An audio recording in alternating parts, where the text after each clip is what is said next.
When you order food in the middle of the night, you think the worst that could happen is a wrong delivery. But sometimes the thing knocking on your door isn't the delivery driver. It's the darkness. It's someone's breath fogging up the glass. And it's the one question you never want answered. Who's out there? And how do they know you're home alone? These are 3 true stories from people who thought they were just getting a late-night meal, until everything turned into a nightmare. Story 1. The figure behind the shed. A Halloween night that was supposed to be fun turned into a memory I never want to revisit. It was Halloween night. My whole family had gone to Tennessee for a few days, leaving me alone in our small cabin on the outskirts of town.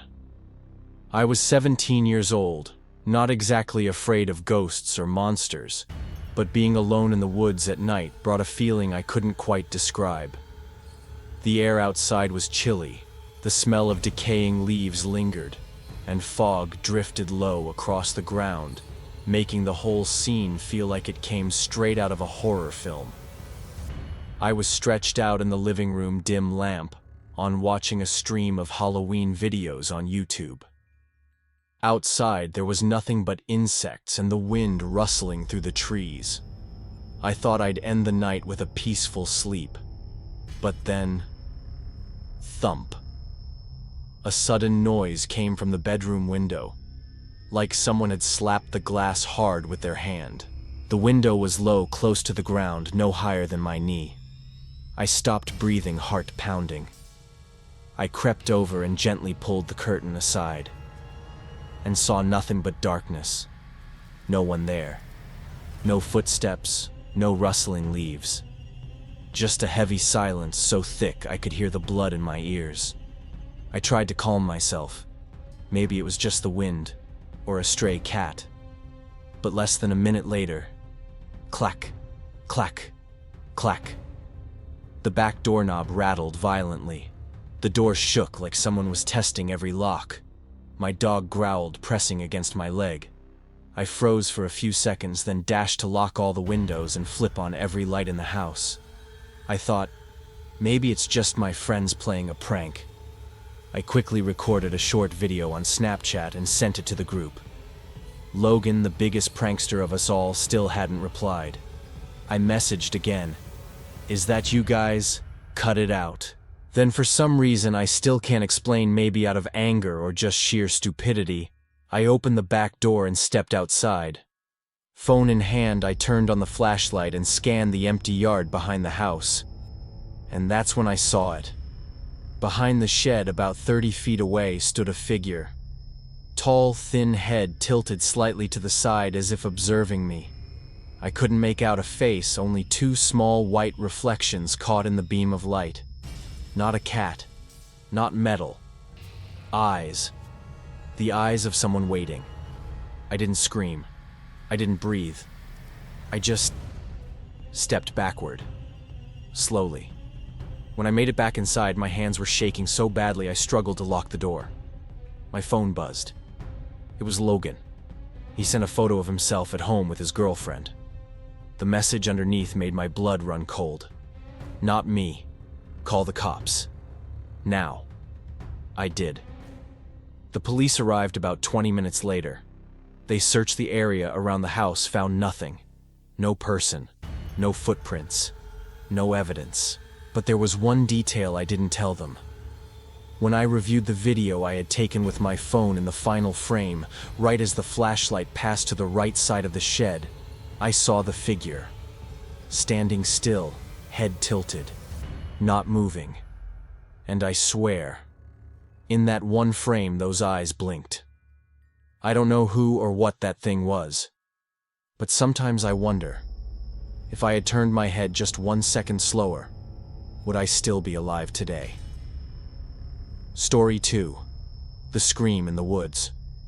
Sometimes there are sounds you're not supposed to understand, especially at night when the woods become just a little too quiet to feel normal. About 3 years ago, I went back to my grandmother's place in Oregon to house sit for a few weeks.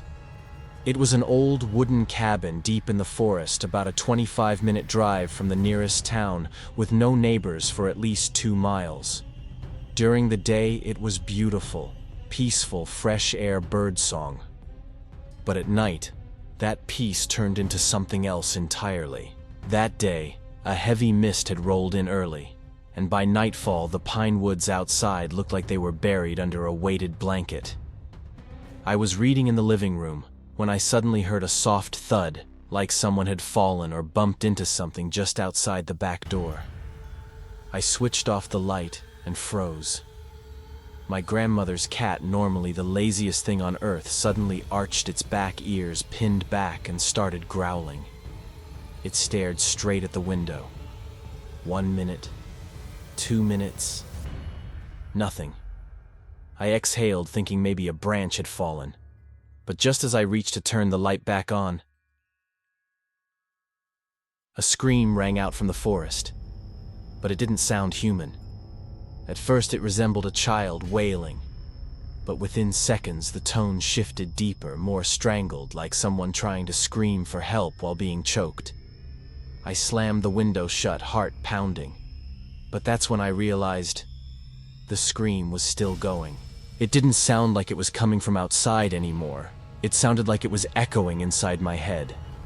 A cold draft slipped in through a gap in the door, making me shiver. The trees outside were still, yet the curtains inside the house fluttered inward as if pulled toward the forest. The air felt wrong. Like the world had tilted just slightly, and I was standing at the edge of something I couldn't understand. I remembered. When I was little, my grandmother used to tell me a local legend about the mourner, the spirit of a child abandoned in the woods. They say if you hear crying at night, never respond. Don't speak. Don't open the door. Don't go outside. Because the moment you acknowledge its presence, it will come for you. I hid behind the sofa, eyes locked on the window frame. The screaming faded, replaced by a series of long whispered murmurs. I couldn't understand the words, but the rhythm was like a twisted lullaby, sung backward. I didn't sleep that night. At dawn, I stepped outside. No footprints, no dead animals, nothing. But when I came back inside, I noticed something. The window in my room was wide open, even though I was sure I had locked it. The next night, I tried to sleep with headphones on, but around 3 a.m., I jolted awake not from a sound, but from a dream. In it, I saw a child standing at the edge of the woods, facing away from me. They were holding a white mask, the mouth stretched down to the chin. When I called out, "Who's there?" the child didn't turn, but the mask slowly turned toward me. Since that night, anytime I pass by a forest, I take my headphones off, just in case there's a sound I'm supposed to hear. But maybe some sounds were never meant to be heard. Story 3. The breath at the foot of the bed. There are things more frightening than strange sounds at night, like realizing you're not alone when you're supposed to be. I once rented a small ground-floor apartment in the Michigan suburbs right after graduating college. It was a quiet area, the kind of place you expect to feel safe. No traffic, no screaming kids, no disturbances. But that stillness is exactly what makes this story so unforgettable. I lived alone. My landlord, Rob, stayed in the unit upstairs. Once a month, he'd come down to check the plumbing, then head right back up. Polite, quiet, never intrusive. I liked that. One night in early November, the weather was unusually cold. I wrapped up in blankets and tried to sleep early since I had work at 7 a.m. Around 2 a.m., I woke up because of something. A noise. I couldn't say what it was. It wasn't loud, but it was close. I listened. No footsteps. No door creaking. Just breathing. At first I thought I was dreaming, but the breath, it wasn't mine. It was slow, heavy, like someone was trying to hold it in right at the foot of my bed. I opened my eyes slightly. The room was pitch black, but I could tell. Something in the air had changed. Summoning all my courage, I switched on the bedside lamp. No one there. Nothing. I sat up, checked the front door, still locked from the inside. Windows were shut. I told myself it had to be a half-asleep hallucination. But then I saw something that chilled my blood. On the glass of the window was a faint, foggy outline, like someone had just exhaled against it from the outside. I froze. It was 6 degrees outside. The yard was covered in frost. No one could walk around the back of the house without leaving a trace. But when I shone my flashlight out, there was nothing. No footprints, no animals, just shadows and mist. I checked everything and tried to sleep again, but I couldn't. Ever since that night, I always felt like something was watching me every time I turned my back to the bed. A week later, I had a dream. Someone was standing at the foot of my bed, tall, thin, faceless, with black smoke drifting from where the eyes should have been. I woke up gasping, drenched in cold sweat.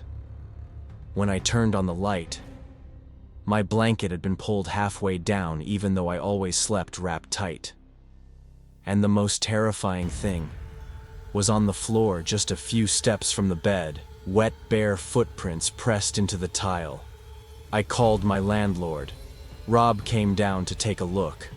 After a long silence, he asked, "Have you ever heard footsteps at night?" "I have, but I always thought it was you coming home late." I moved out after that. Rob tried to reassure me it could have been dampness, a dream, anything. But I knew. Something had been in my room, breathing, watching me sleep, waiting. I'm not afraid of the dark anymore. I'm afraid of knowing with absolute certainty that something is standing and it's silent, and far more patient than I ever imagined. If you're watching this video in the middle of the night, make sure your window's front door and back door are all locked tight, because sometimes that delivery knock at 2 a.m. isn't a service. It's your final warning. What did you think of these 3 stories? Don't forget to leave a comment before you turn off the lights to sleep.